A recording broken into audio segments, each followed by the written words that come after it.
Pikmin 4 is coming out this year. It feels absurd to say that at this point, but after an announcement in September 2022, and as of this video, somehow it's true. After 7 or 8 years of being near completion, it finally feels like we might actually get to play this game. Hell, Pikmin 4 is apparently going to beat out Metroid Prime 4 in terms of release, something I never would have put money on. And on that note, my love of Metroid inspired me to make an in-depth take on what Prime 4 could be like, and with Pikmin 4's miraculous reveal, I've been itching to sit down and share some thoughts on that too. However, unlike Prime 4, with Pikmin 4 I kind of don't have as much ground to cover. There's less games to play through, less intense lore and timeline shenanigans to deal with, and less elements of a new installment to discuss without playing pretend game designer, since the area design is a massive component of how the games work, and it'd be silly to throw out ideas for them. Instead, this is going to be a much tighter installment of what might become the Could Be series, as I go through my experience with the franchise, my take on what the core of Pikmin is, and what I think Pikmin 4 could do to take us to that Nintendo Switch next level with the likes of Mario, Zelda, and other core Nintendo IPs. Sorry everyone, before we get into it, I should probably address the elephant in the room. This video was originally slated to come out in October of 2022, and then December, and then January, and then the beginning of February. Unfortunately, things kept shifting around and I didn't even get to play the Pikmin games until January, let alone write the script. My main goal was to get this out before the next Nintendo Direct, and now that a Direct is all but imminent and may even be confirmed as of this video coming out, it begs the question of the relevance of this video. Is it worth it to put this out if a day or a week or two later more Pikmin info will drop that will completely invalidate most of it? Well, I still think so. I like to do these kinds of videos in a complete vacuum, allowing myself to run wild with the ideas, and so I'd still much rather put this out sooner, give it a shorter shelf life, and have the ideas be completely out of the blue rather than trying to speculate about more concrete information. So that's that, let's get into the video.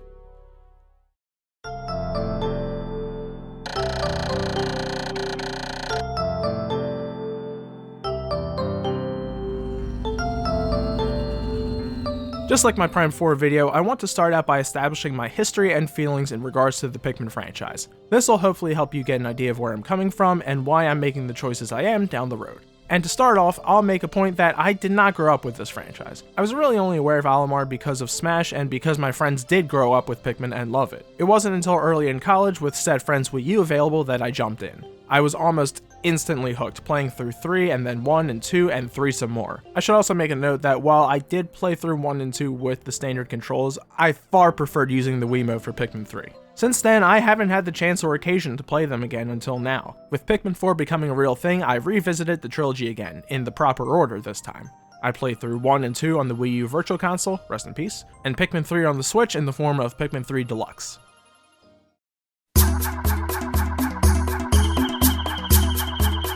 The debut title starts us out on a very dire note. While traveling through space on a vacation, Captain Olimar collides with an asteroid, sending him hurtling down onto a mysterious and unknown planet called PNF 404. With a life system that will last him 30 days in this hazardous environment, he needs to find the parts of his ship or else he won't make it back home to his wife and kids. Luckily, he happens across a bizarre plant-animal hybrid creature, dubbing it Pikmin. Discovering that the Pikmin can be commanded to aid him and finding various types, Olimar searches the area for the missing parts to his ship. And if you're good enough, you'll find all those parts, head back home, and leave the Pikmin a little better off than they started. I beat the game in 4 sessions spanning something like 5 to 6 hours in 22 in-game days, with 2 days in Impact Site and Final Trial and 6 days in Forest of Hope, Forest Naval, and Distant Spring. I then, after playing through the rest of the franchise, decided to give it another go, bringing me down to a total of 14 days, an 8-day improvement. This is just an incredibly charming, perfect game. To stay focused on the lore elements first, I think this is a great simple setup and shows off an extremely unique alien world while Olimar grounds us in his determination and overall relatability. Which is ironic because this alien planet is our own and Olimar is the actual alien here. Olimar is honestly one of Nintendo's best characters. Sure, you're not going to find any complex drama or backstory written for him in the game, but the amount of personality he's able to convey as essentially the narrator of the game really sells the entire experience. His logs are always interesting to read, he serves as a great method of teaching us how the game works, and he shows a surprising amount of depth. You really get a full picture of him. He's extremely smart and always looking to learn something new, he's resourceful, he's an explorer, he's funny, he's caring, and most importantly, you can tell how important his family is to him and how much this is worrying him. Even when talking about the Pikmin, some of the logs are genuinely emotional. Not that I ever have to, though, because I'm very good at the game.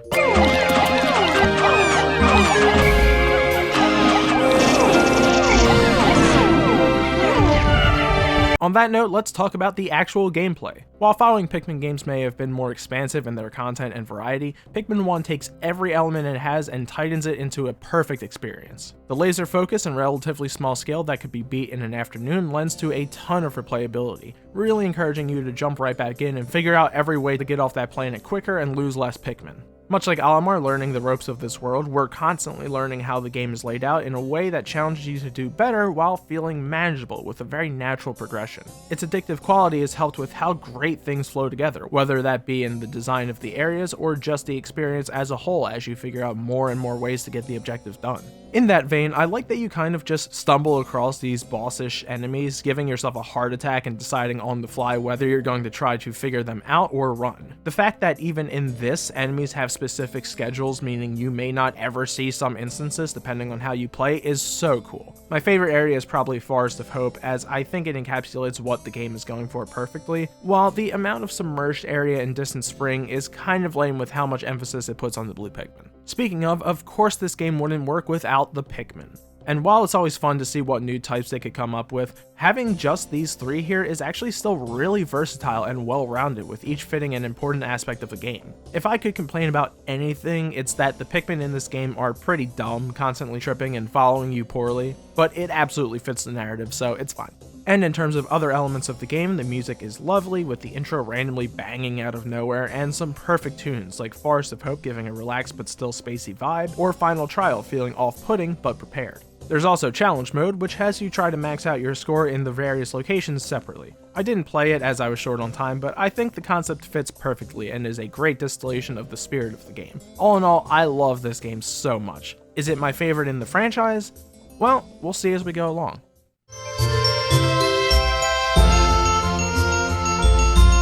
Taking place nearly immediately after Pikmin 1, Pikmin 2 picks up with Olimar's return to Hokate, where he learns that the company he works for is going under, in severe debt because of the loss of assets by the ever-hungry Louie. After selling off Olimar's ship, the company has nothing left to repay the debt. That is, until it's discovered that a souvenir from PNF 404 was worth some serious pokos. Sending Olimar straight back to PNF 404 with Louie in tow, the president tasks Olimar with finding enough treasure to resolve the debt. If, again, you're just so good at this game like me,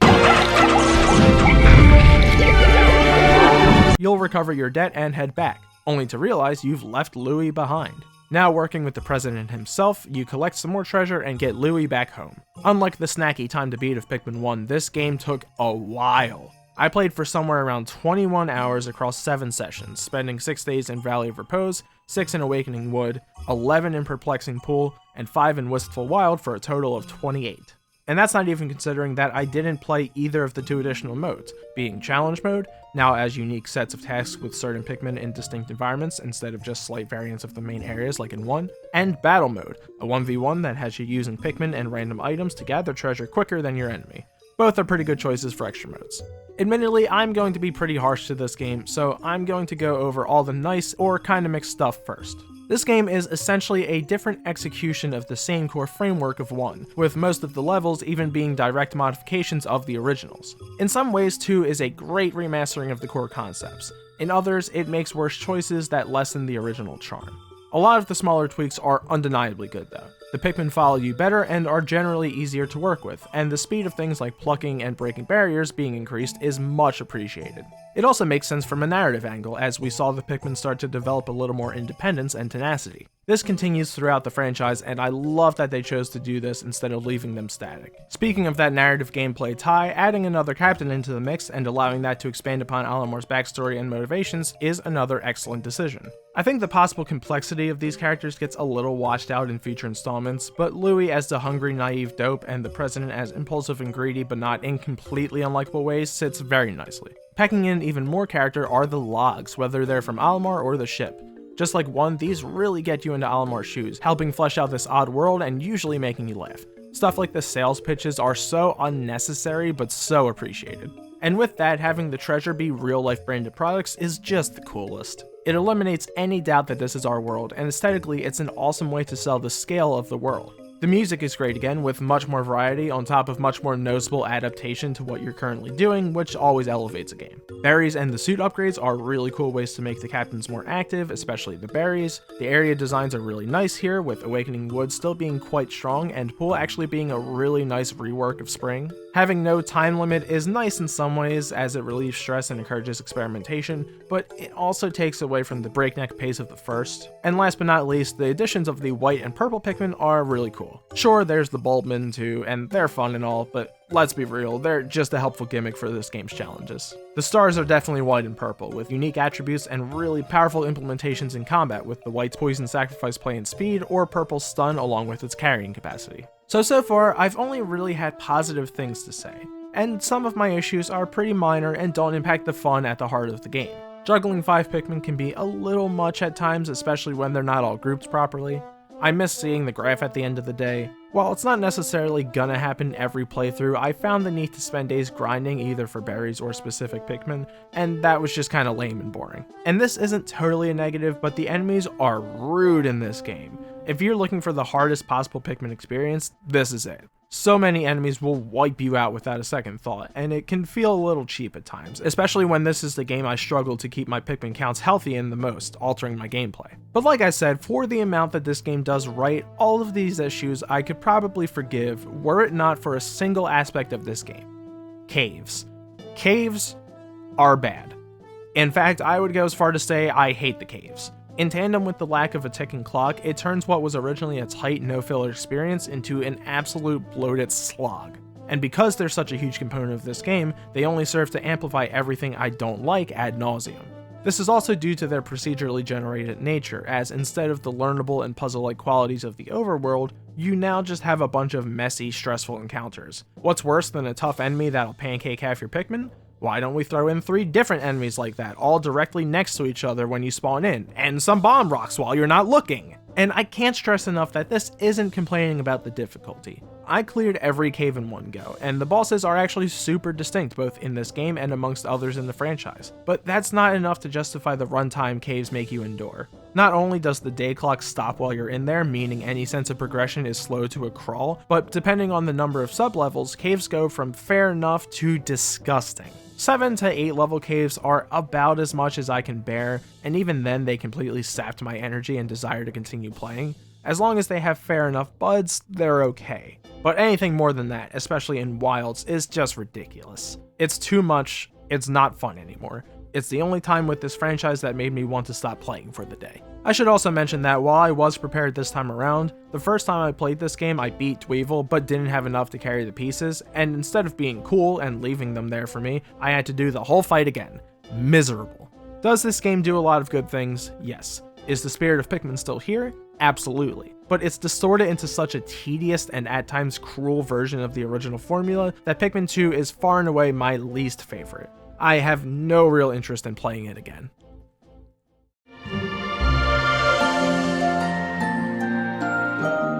With Pikmin 3, things start out a little differently.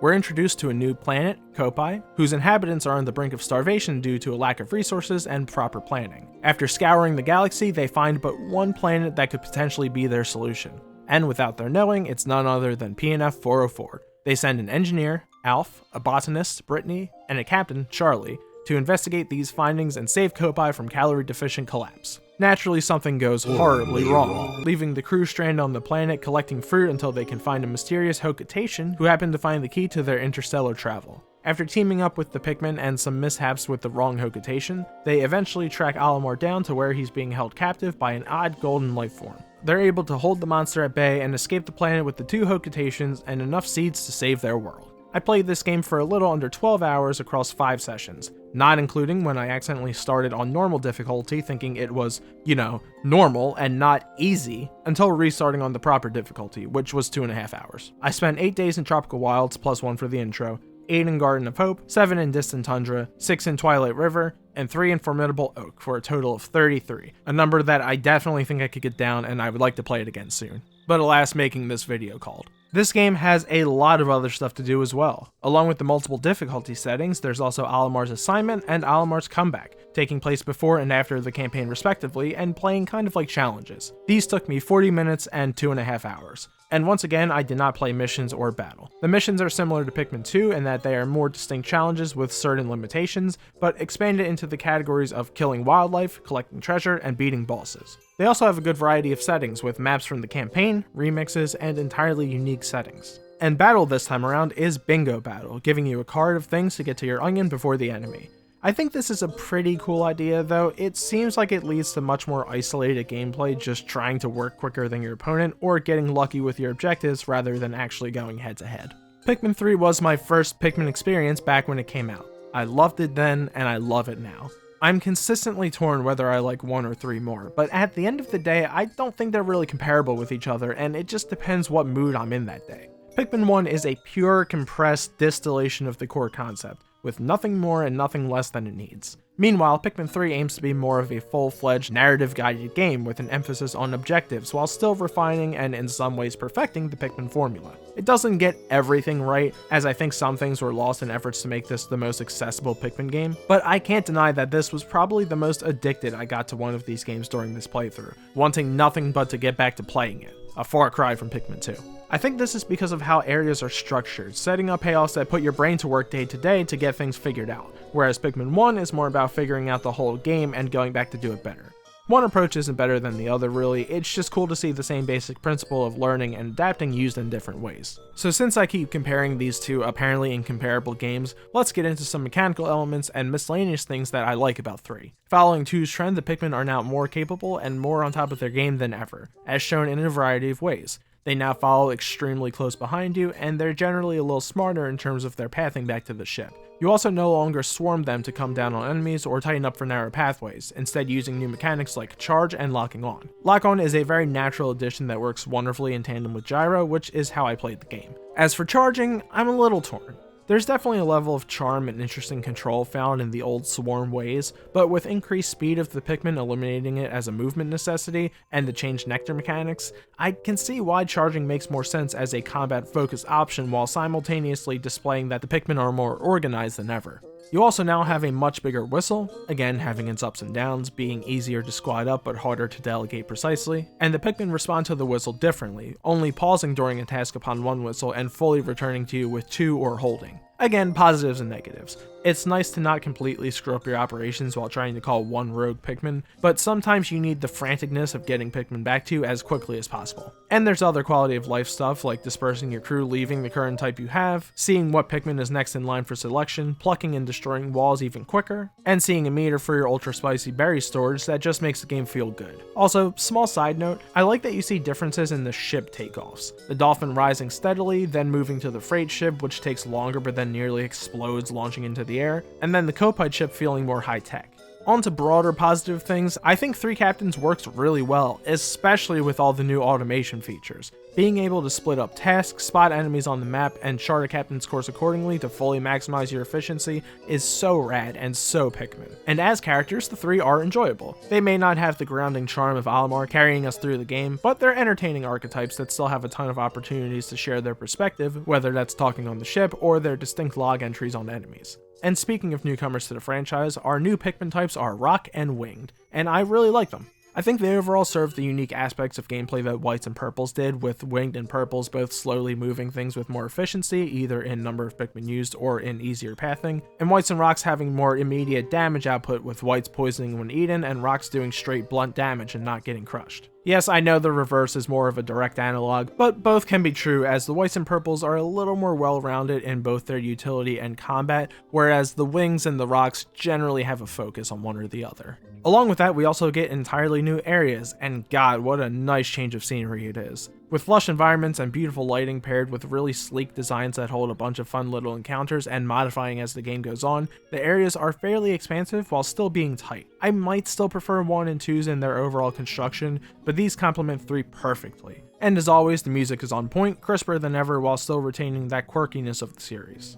I did say earlier that this isn't a perfect game though, and I think a lot of it comes from its attempt to appeal to a broader audience and drive a narrative. This is an immensely forgiving game, with enemies having far more telegraphed attacks, wider openings, and in some cases just not killing when they used to. Even when not on normal difficulty where bosses die in seconds, very few enemies pose any kind of threat to a large number of Pikmin. Because of this, your Pikmin counts are never in jeopardy at all, which does deflate the tension of the game a bit from that angle. This simplicity also carried over to some of the writing and direction of the characters for some reason, making Olimar and Louie and the President a bit more caricaturesque than before. As I alluded to previously, this game strips a bit of depth away from previously established characters, making Olimar oddly treasure-obsessed, Louie a lunatic food demon without his more subtle, off-putting weirdness, and the President just a total jerk with no redeeming qualities. There's some things that are just mechanically worse as well in really confusing ways, like the fact that the Pikmin don't grab onto treasures or mobs easily anymore when you go over the limit. Most of the time they just kind of vibrate around and never latch on. It seems like they might have fixed this in the Olimar missions though. It's also really lame that they removed the day counter in Deluxe for no reason.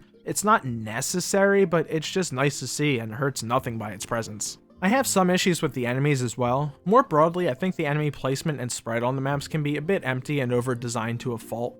While in past games it could sometimes seem like huge batches of enemies were just randomly thrown onto the map, in an effort to make very distinct little encounters throughout the areas and ease go-here navigation, I think they went a bit too far to undercut the chaos the enemies can cause. More specifically for enemies, while the final boss and its maze are great concepts and much more forgiving than Titan Dweevil, I think 2's is still a little more cohesive, focusing on the distinct parts instead of dealing with tons of blobs. Finally, something that isn't totally bad about this entry, but is noticeable, is the homogenization of the Pikmin. Ignoring things like their speed and that all Pikmin can now carry bombs, they aren't really used in the environment in very interesting ways. Besides Red, they all just have a gate or something that they can access, making them feel more like Metroidvania keys and less active in the environment. Again, these are all very small gripes, because at the end of the day, I love this game, and it points to a bright future for the franchise.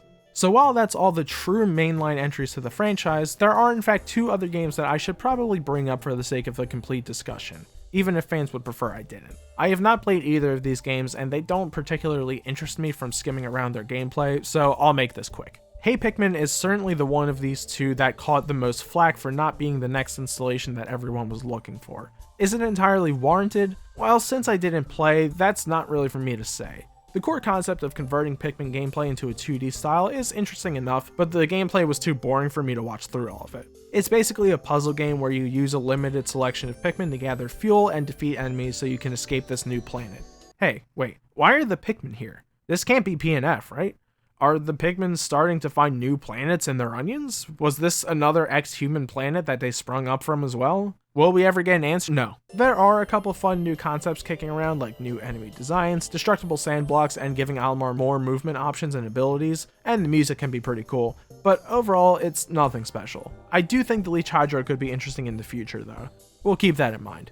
And the latest contributor to the Pikmin brand was Pikmin Bloom. This is a mobile game by Niantic where you walk around with Pikmin to help them sprout their flowers and gather more Pikmin. Also, the song kinda bops.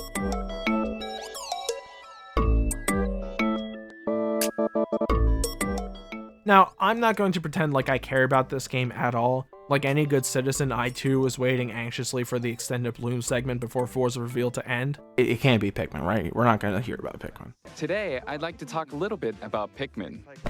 Device game. Miyamoto, you can't do this.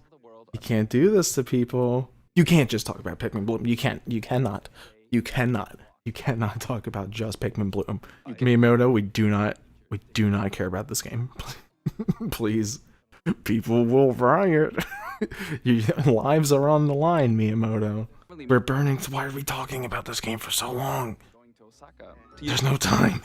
There's no time. The world is dying. With you. Red, get the hell back here. We're not done with you. But man, this game could have actually been amazing if they really leaned into transferring over the core Pikmin concepts. Imagine, if you will, upon opening the app for the day, you set what is essentially your home base where your ship can be found, or something along those lines. From there, you assemble Pikmin you've gathered thus far from a joint onion like in 3, and take them out on your walk with you. Your steps each day go towards leveling your Pikmin up to flower, Pikmin automatically finding pellets to grow more, and the total amount of Pikmin you can pluck when you return. The biggest change will be the activities you can do, as you'll find fruit, treasure, and enemies along the way to interact with. With fruits and treasures, you assign Pikmin to carry them to the ship, where they will be exchanged for an in-game currency. With enemies, you enter a fight screen similar to catching Pokemon in Go. choosing what type of Pikmin to throw, the timing of throwing them and calling them back as they can still die, and using collected items like berries. Plus, you could still use the AR camera to see them in the real world, but adding a little more flair by having them doing their various tasks and seeing them and enemies just walking around. Really, the biggest change here is just making walking a core resource, but having more of an actual gameplay element that pulls from the game, since I think it's a very easy translation. At the end of the day though, do we need this game at all? Not really. It contributes nothing while discussing 4, but at the very least it's an interesting concept with wasted potential.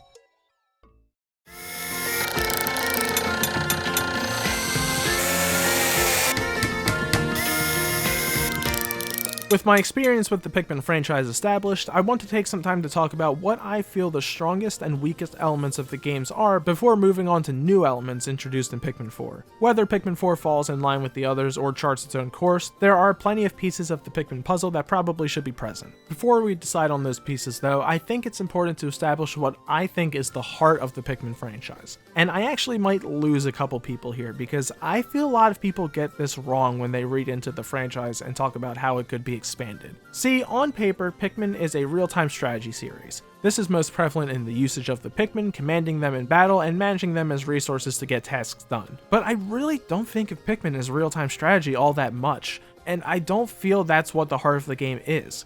Because when you start considering aspects of RTS games that could be added to Pikmin, base management, unit upgrades, research, etc., I think all of those would only really make things worse. What Pikmin actually is at its core, again, to me, is an arcadey puzzle game. This is especially obvious in 1 before more expansive elements like caves and progressing plot points and less strict time limits were added, but even so, all mainline entries to the franchise are built on that same base idea of managing your time and your Pikmin in order to solve problems and complete objectives as quickly as possible. There's far less emphasis put on the status of the captains or the Pikmin or on strategic combat than there is the time attack style of its gameplay, encouraging you to replay over and over and try to post a better score. This is why when people start talking about not flying away at night anymore or going full open world with no limitations, I think they start to stray too far from what makes Pikmin Pikmin. Sure, there are tons of ways each individual player can go about beating the game, but there are fundamentally right and wrong ways to play. So going forward, that's what I'm going to focus on.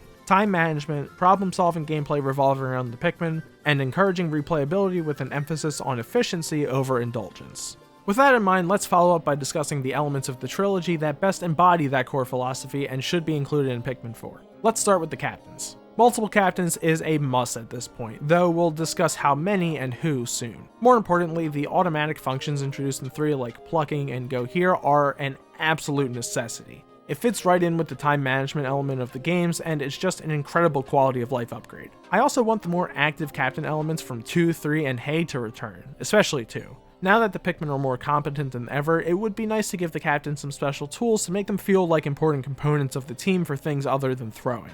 Without overshadowing the Pikmin, of course. The suit upgrades are fine and dandy, but in 3 I barely noticed or remembered getting them. I'm more interested in things like the Rocket Fist, Pluck-a-Phone, Dodge Whistle, and Jetpack, which all have really cool gameplay implementations, along with Ultra Spicy Berries and bringing back Ultra Bitter, as long as enemies are tough enough to warrant it. Anything but the Rush Boots though, they kinda suck considering you just outpace all your Pikmin. And I obviously want the personalities of the captains to remain at the forefront of the experience, giving us direct perspectives on the world. Moving on to the inhabitants and world of PNF 404, I want the Pikmin to continue their journey of independence. At this rate, it wouldn't make sense to have the Pikmin go back to tripping and getting lost and not falling into group when you're trying to throw them. I have a couple ideas for how to build on this, but I don't want to get too absurd with how far the Pikmin can evolve, or make the captains arbitrary. We can't really go back on separate onions either, which I will say is a little disappointing, as I'm not crazy about the joint onion, but it is what it is. I also guess all Pikmin can still carry bomb rocks. I liked it being a specific thing for the yellows to do, but I don't know if that's something that we can really walk back on. Just fix the treasure grabbing and we're good to go. Something I do want the Pikmin to go back to is the blooming system, with proper differences in stages of development given to leaf, bud, and flower, which seems like it will be the case. If you have nectar in the game, it might as well have a more noticeable effect instead of all the Pikmin kind of being the same in 3. Speaking of, let however many Pikmin you can throw at the nectar reap the reward. If enemies can remove your flowers again, there's no reason not to, even with charge. As for everything else about the planet, I'd really like to see an emphasis on the remains of humanity like in 2, which from the very small teaser we've gotten seems like a safe enough bet. The ship parts are great for the first game but don't make much sense as the basis for a full new game returning to the planet, and the fruit is narratively good but just isn't as fun or interesting as the other two. For some reason it feels less likely that Nintendo would have all that crazy product placement in a game now despite being in the age of the crossover, but it really sells the scale of the world and player, and it's just aesthetically so fun. Also from 2, despite my gripes, and 1 as well, I want to see the return of a more challenging experience. Don't get me wrong, I feel that 2 can be unforgiving at times, but 3 takes it too far in the other direction. Like, I'm not angry that my dumb mistakes aren't costing me my whole squad, but it is disappointing in a masochistic way. I know I deserve it. Make electricity one-shot again. Since combat isn't the main focus most of the time, you might as well make what combat there is more challenging. You can do this even more by bringing back enemies that will actively take your captains out of the game, or mess with your Pikmin by changing carry limits. I also hope we get a healthy mix of boss environments and attack patterns as well, as seen in 2 and 3. I think both of those games had a great variety of bosses. And lastly, for the world itself, I want to see more areas take advantage of changing over time or due to narrative happenings like Garden of Hope in 3. As for a couple miscellaneous things, I think the controls of Deluxe are a good foundation for a new Pikmin game on Switch. I'll probably make a few changes, but they get a lot of things right. I really hope they fix this annoying jumping of the gyro when switching captains though. Finally, and importantly, I don't want days to be limitless, both in themselves and as a whole gameplay experience. I'll have some ideas for how to expand into night, but there should absolutely still be set starts and ends to days. I also don't really like not having some kind of cutoff failure condition like we had in 1. There's straight up none in 2, and 3 kind of has one, but it's nigh impossible not to be finding some fruit. 3 is more on the right track by having it be a supply that you can manage though, as I don't think such a short and hard limit like 1 really suits a new game. The main point of these 2 elements is to keep the all-important sense of improving your time at the core of Pikmin, keeping that as the main metric of success. And if you fail, let us see some actual consequences like 1. On the whole though, I don't have a lot of specific things to point out as standout positive elements from each game. The games are just really goddamn good, so everything ties together seamlessly to the point where it's kind of easier to just say, keep doing what you're doing. But to that end, let's instead focus on the few things that I don't want to see again in Pikmin 4. First, let's get the obvious out of the way. I don't want caves again. At least not how they're done in 2. I think shorter and less caves with set layouts could be nice strategic challenges in the world, but if it's a matter of figuring out that balance versus cutting them, just cut them. Next, if Candy Pop Bud only Pikmin do returned, make them less annoying to get to. I don't mind the idea of a more finite group of Pikmin, and maybe this would just be fixed by removing caves, but this led to a chunk of my grinding in 2 that I complained about earlier. Also, do not bring this man back. He just stresses me out. No, it's okay, you can bring him back. I just won't be happy about it. Don't bring back the really untelegraphed sadism of the caves falling rocks and bombs though. That's actually not fun at all. Please shrink the whistle back down a bit. It's okay for it to be bigger, but this is just untenable. And finally, I really don't want to see this method used for selection again. I find it really clunky to combine berries, disperse, and switch captains all in one area, and it definitely led to some frustration. Give each category its own space. And with that, I think that's all I can specifically point out from the franchise. It might not be incredibly in-depth, but again, these are all just really solid games, the case from 2 being the only notable negative standout. I could hyper-specifically say, don't make my Pikmin randomly die in a black void, but that wouldn't get us anywhere productive. I fully trust them to make another amazing game. That doesn't mean they couldn't take in some cool new ideas though.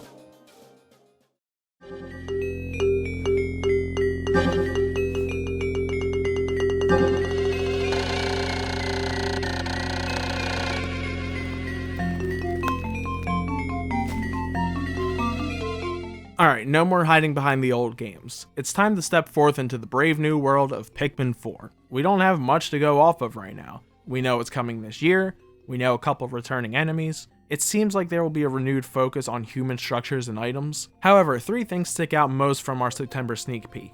First, this possibly new captain.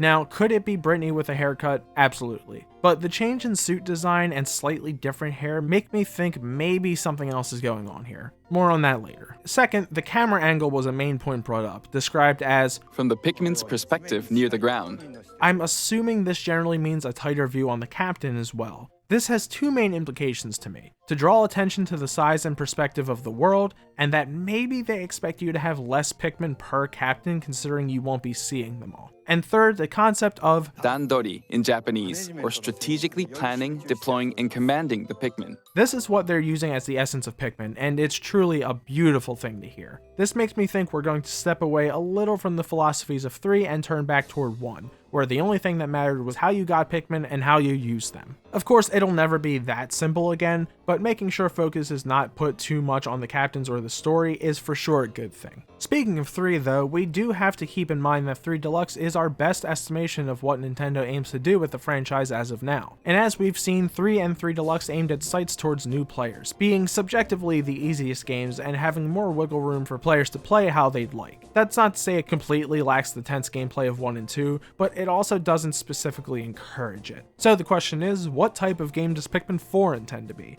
Will we see a continued focus on narrative over the freeform, here's your goal, get to it nature of 1 and 2? Or will we see a focus on strategic gameplay optimization at the expense of structure?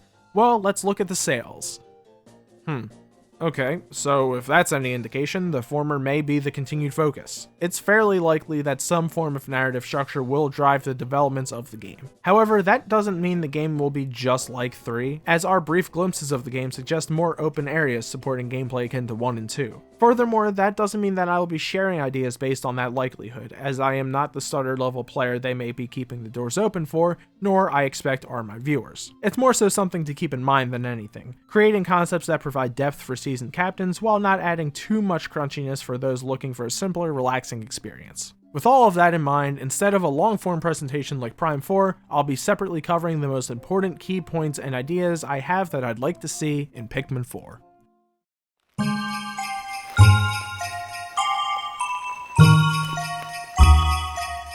To kick things off, I'm sure it'd be nice to know who we're playing as in this installment and how many captains we'll have this time around. Well, considering there's a pretty clear trend to follow, that's precisely what we'll do. Pikmin 4 will up the ante to 4 captains. I think that's a pretty safe bet.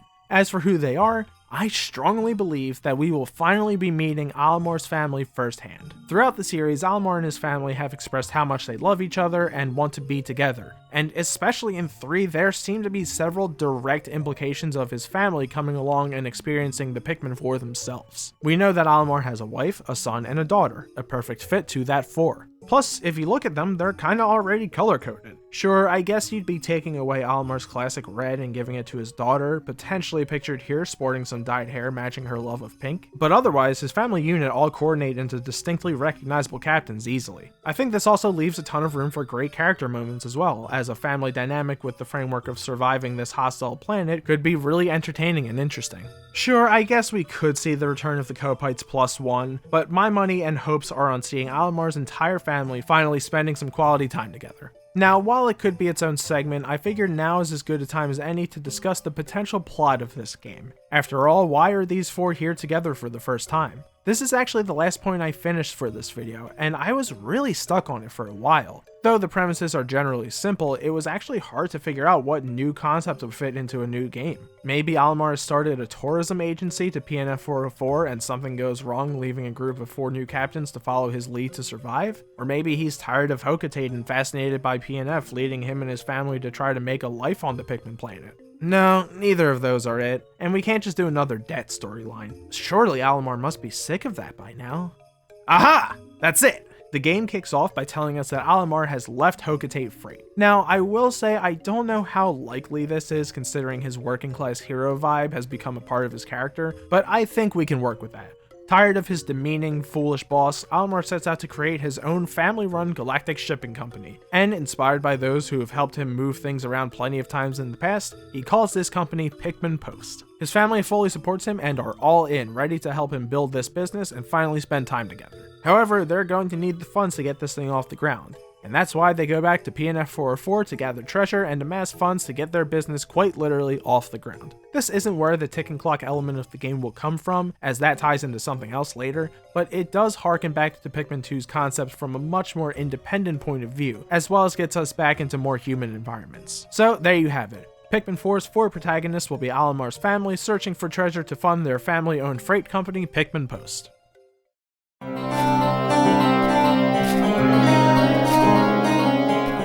As Olimar leads his family on this voyage, we'll be encountering areas of the world that we've never seen before. As we've seen from the small snippets we have so far, it seems like we'll be leaving the more naturalistic vibe of Pikmin 3 behind to get back into the abandoned human world. This naturally lends itself to tons of interesting scenarios, mechanical elements, and fun. However, I don't necessarily want to focus on the aesthetic of the setting as much as the design philosophy. Each Pikmin game has a unique gameplay hook that separates it from the others. Pikmin 1 is the straightforward concept, Pikmin 2 ditches time limits in order to provide much more content in the form of tighter challenges, and Pikmin 3 focuses on narrative in such a way that completionist collection can take a back seat. With Pikmin 4, the hook is that the environments are larger than ever. Way larger. Instead of having smaller, carved out sections of the world to roam around in, it'll feel like you're just dropping in the middle of an area and have free reign to run around where you'd like, with challenges and tests scattered throughout and still holding on to the feeling of progression via locked off areas. You'll be able to explore large open fields, vertical climbs up things like trees, smaller interior challenges, and even underground caves and tunnels, all with seamless loading of this large semi-open world, leaving behind the intrusive black screens. I'd also like for there to be a good few of these areas total, something like 5 to 7. These larger areas lend themselves to 2 new mechanics that also help to define the player freedom and confidence of the captains. The first of these is utilizing multiple landing zones in each area. Because they're so large, it could be tedious if there was only one landing zone that was inconvenient for 70% of the map. Instead, as you explore, you'll have to fight and clear out other landing zones scattered throughout, making things a little easier for you and adding an extra layer of strategy before the day starts. I also think this idea can be expanded even further, not just allowing you to travel between landing zones in a single area during the day, but also between other areas. We have the ship after all, and we're more familiar with the world than ever. I like the idea of zipping around between areas to top off a couple small tasks you weren't able to finish in their set days, using your time to its fullest potential. However, this travel would come at the cost of time of the day,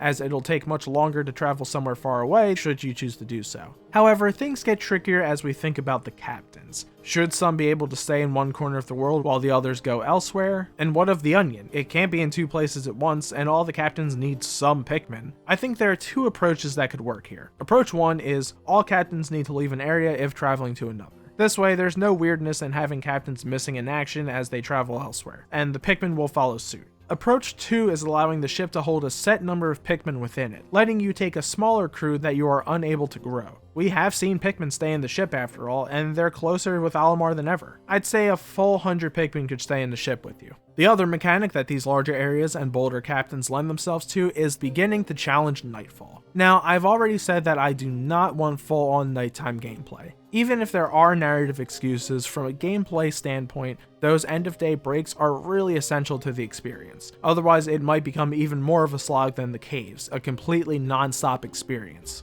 Despite that, I can't deny that this is an area open for experimentation after 3 full games of running away as soon as the sun sets. There are dozens of ways to approach this, but what I've settled on is this.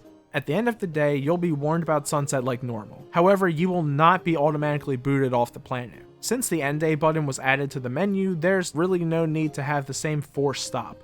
Players can leave here like always if they wish. However, at nighttime, things start to get a bit more challenging. Now that the nocturnal creatures of the world are awake, traversal and combat is a good deal harder. At the very least, there will be more enemies out and about on the map. However, I wouldn't be opposed to enemies' Pikmin kill limits being raised a little at night, or having their animations and openings becoming harder to fight. Again, it wouldn't be the full night, but maybe just another 1 or 2 increments of time. So why would you risk your safety and your Pikmin to stay out this late? Well, I think this would be encouraged by showcasing new enemies that you'll never see during the daytime, as well as extremely valuable but non-essential treasure tied to these enemies. This is a really hard part of the concept to balance, as you want to give experienced players a challenge, but you also don't want to disinterest a whole sect of players who won't want to play in this more challenging environment, especially for non-essential treasure. And I will have some ideas in the next section that will maybe go along with this, but for now all I'll say is, I don't know, it's only my job to come up with the stupid ideas, not balance them. That's Shigeru Miyamoto's job after watching this video, liking, and subscribing. Regardless, to summarize, areas are larger than ever with verticality and depth, you can travel between multiple landing zones, and you can choose to take some risks to extend the time of your day.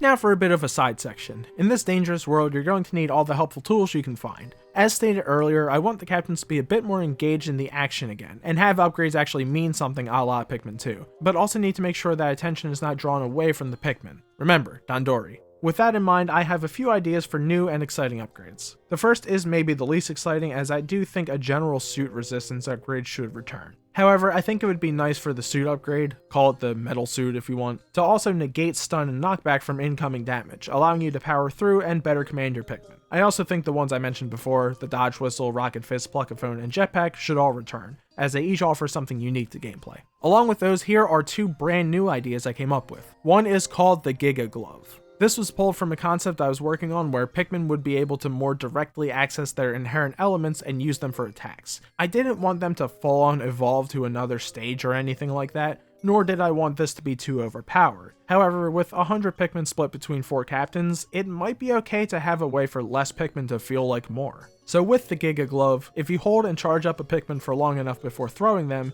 they will unleash a deadly special attack when thrown. For example, charging a red Pikmin with the Giga Glove will have them explode in a large burst of flames, dealing a good chunk of damage. Meanwhile, yellow Pikmin thrown with the glove will release a chain lightning attack that affects enemies nearby to the target and offers a very short stun. I'll get into more of them when I talk about the Pikmin. My other idea is a bit simpler and is called the Rejuvenation Belt. With this, if you allow a captain to stand still for a certain amount of time, a field of biotic energy will radiate from them. This allows the captain to speed up the regeneration of anything that grows, such as pellets and berries and the like. I guess it could also slowly level up Pikmin, but that might be too much. I think the Giga Glove and Rejuvenation Belt offer some fun new abilities while keeping the Pikmin in the spotlight. Finally, for the captain's upgrades, I think these could either work as flat upgrades like usual, or since there's a very large variety, you could choose which one of these would be assigned to each captain at the beginning of the day, letting you strategize even more without getting too in the weeds. And of course, ship parts are usually a crucial part of the franchise. However, I find this one a little harder to work on, as 1, I don't know the specific areas, and 2, it can be hard balancing what is an optional upgrade versus something that should just be in the game. For example, originally the whole Fight the Night concept was going to be a ship upgrade that generated artificial sunlight as an excuse to stay out later, but I was convinced in a discussion about this video with a friend that if nighttime gameplay is going to happen, it should either fully be a thing or be nothing at all.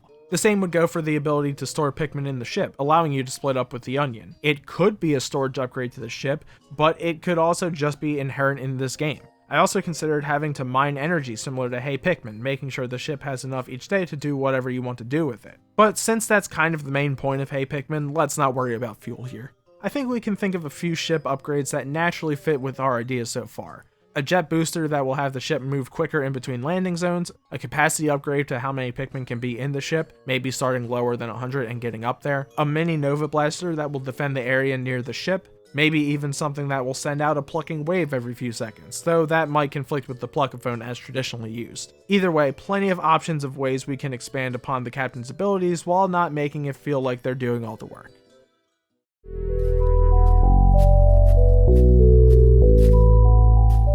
For another less pivotal section before we get back into the big stuff, let's briefly talk about mechanical aspects of the game such as controls and modes. Firstly, the controls. I think the standard stuff, movement, camera, the face buttons, and the triggers are all well and good as seen in 3 Deluxe. My only idea involving those is to find a happy medium between swarm and charge, essentially using both. When locked on, X will charge. When not locked on, X will swarm. Simple as that. I'm also going to change Y from being switch leader to select Pikmin. You can either tap this to scroll through as normal, or hold the button to bring up a direct selection menu. This could either be a wheel or something more like the items in Bowser's Fury. The left, right, and up buttons of the D-pad will be used to switch between captains, with pictures indicating who falls where, similar to Metroid Prime. Meanwhile, down on the D-pad will be your new disperse button. And for the bumpers, R will be your ultra spicy berries, and L will be your ultra bitter berries. If you're using gyro like me, R will realign the gyro, and L will be a menu to select between the two upon release. Anything else like captain upgrades will be built into other moves, double tapping the stick to dodge or use the jetpack. Now let's talk modes and settings. Of course, the campaign is the focal point of the game, with the 3 returning difficulties of normal, now called easy,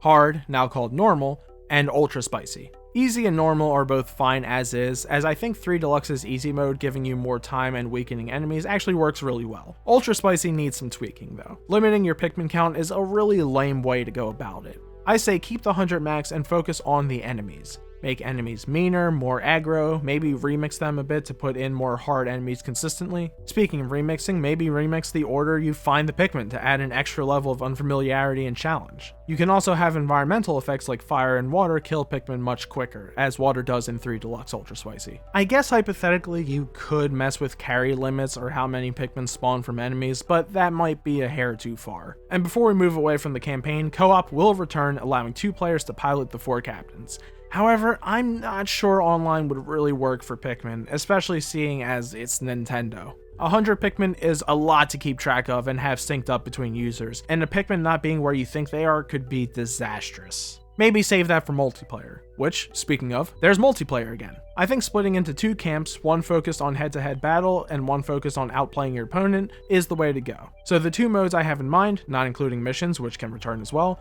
are Battle and Time Trials. Battle will take more of the shape of Pikmin 2, having common items wanted between the 2 teams and getting up in your opponent's face, while Time Trial is about seeing who can complete the area's tasks the quickest. However, both of these would use procedural generation to constantly keep things fresh and keep you on your toes. Something like a Pikmin mission maker would be incredible, but no, that's not happening.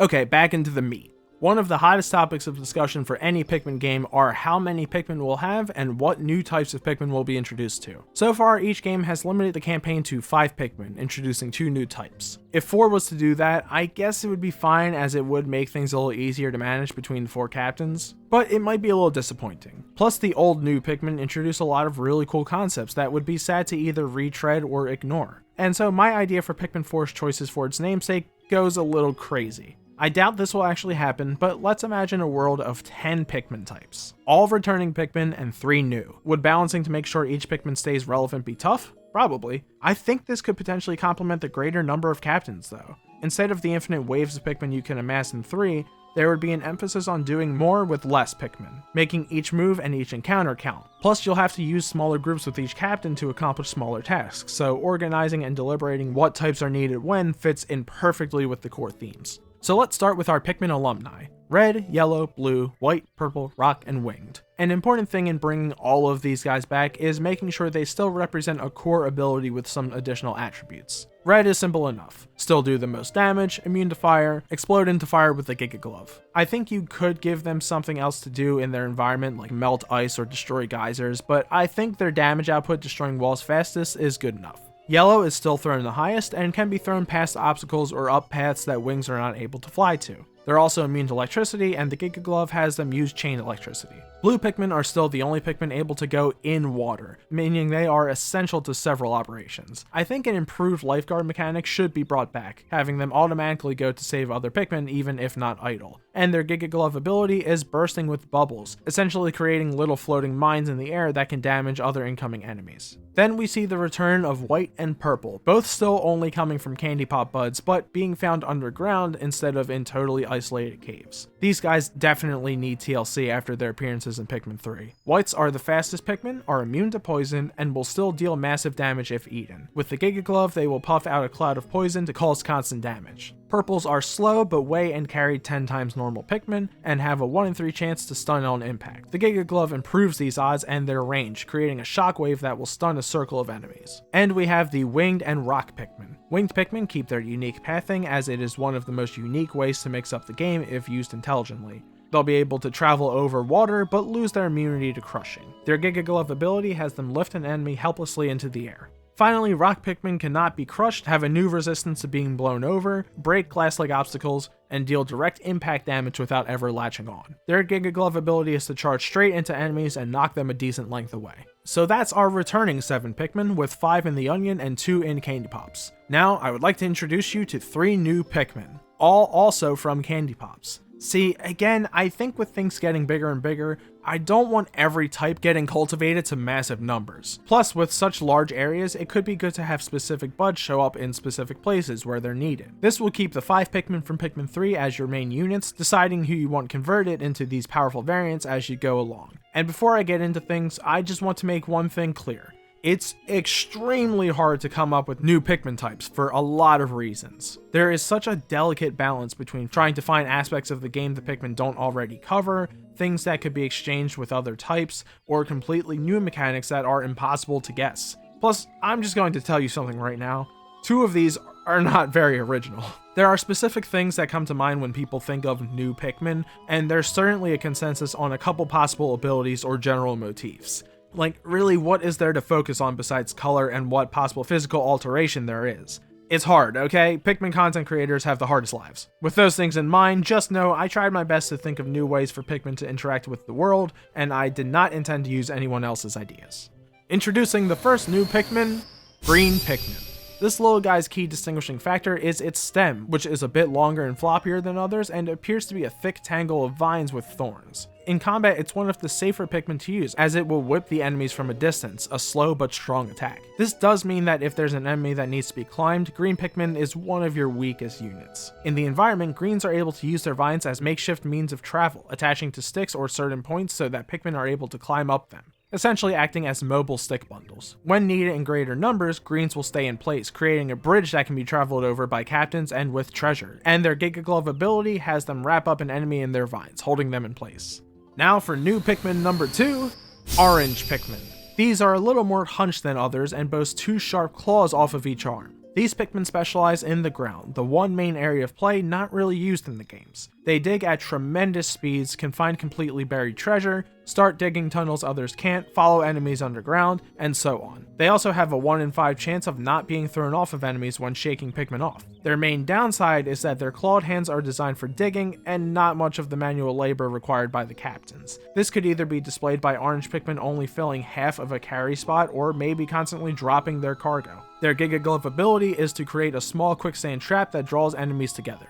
And finally, we have the most unique of the new Pikmin, Metal Pikmin. With a metallic sheen and light blue hue, these Pikmin generally focus on magnetism. In combat, having more and more of these on an enemy will slow down their movement speed a bit as they are pulled to the ground. However, their main utility is in the world. On top of having specific magnet-related puzzles where they will be needed to raise and lower things and things of that nature, Metal Pikmin will also be magnetically drawn to each other. If a wall is thin enough, Metal Pikmin on both sides will latch together. What this means is they can be an incredible shortcut for carrying items. Instead of trying to find a faraway exit, you could simply have an equal number of Metal Pikmin on either side of the wall, one group carrying the treasure. They will then unite at the top of the wall and bring the item to the other side. And their Giga Glove ability is to cause a magnetic attraction to the enemy it clings to, causing nearby creatures to attack it. So there you have it. Red, yellow, blue, purple, white, rock, winged, green, orange, and metal. Hope that's enough for you. A few points to close out this section. Yes, of course there are dozens of other possibilities. You could have an Ice Pikmin that specializes in new Sub-Zero environments and doesn't slip or freeze. You could have a Goo or Sticky Pikmin. I don't know what it'd do, but a lot of people seem to come up with that idea. I guess slow enemies down or create points where Pikmin can be thrown onto walls. And lastly, you could have Moth Pikmin. There's also some new automation concepts that work really well. One would be enabling Go Here functionality for a carrying group of Pikmin, allowing you to chart them a specific path. Another would be to have Pikmin automatically drop their item and engage enemies if they lose enough numbers to carry it. Finally, a really crucial Pikmin related element I'd like to see in 4 is more consistent Pikmin delegation. By that, I mean I want to really stretch our numbers and require Pikmin to stay on certain tasks in an area. Instead of yellows conducting the electricity and walking away, they need to stay there. Same goes for greens creating bridges, or oranges stabilizing the ground, or blues draining the water. Of course you wouldn't need many Pikmin to do these tasks, but just enough. I want areas to feel like there's Pikmin all over the place hard at work to bend the environment to your needs.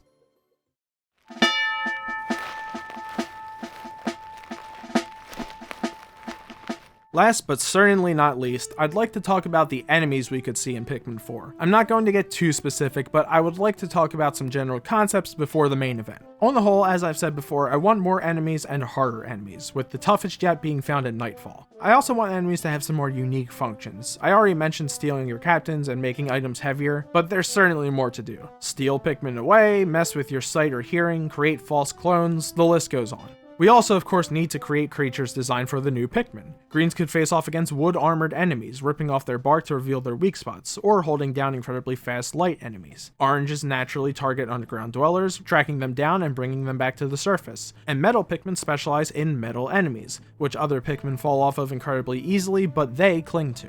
However, to close things out, there's one specific enemy I want to talk about. This not only serves to introduce a new enemy function, and not only as the main boss of the game, but also as your ticking clock. And on top of that, it builds upon a popular fan theory and a recurring boss concept. Let me introduce you to the latest iteration of Gulix, the Water Wraith, the Plasm Wraith, and the Leech Hydro, the Mimic Captain.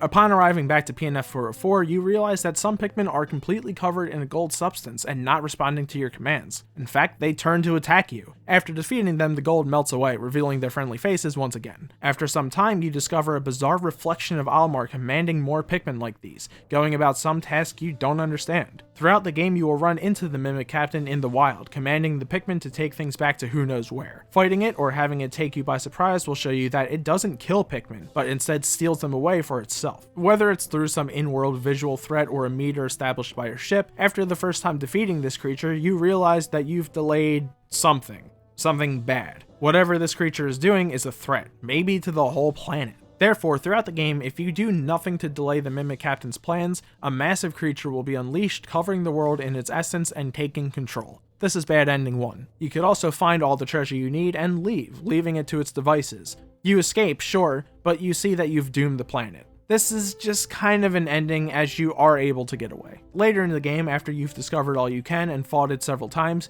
you eventually learn where it's been going. A massive chasm where it's been bringing its prey. This acts as the final boss arena, a massive gauntlet of puzzles and hydro versions of bosses. At the end, you face off against this creature in its true form. If all captains are killed, you get a cutscene showing them returning to the ship and take off. You then cut to Alamar's face showing a gold glaze over his eyes. Bad ending 2. However, if you defeat the creature, you get the true good ending of the game, with this and complete collection of treasure being the perfect ending. With the perfect ending, you discover that this creature has been stopping Pikmin's onions from leaving the planet, and they're finally able to break free and explore the galaxy. Or something like that. Maybe that's a bit much. Either way, I really love the concept of an enemy that's just around, constantly performing its own tasks and occasionally getting in your way. I think it creates a really great presence and sense of pressure to not only get treasure, but to make sure your time doesn't run out with this very tangible target.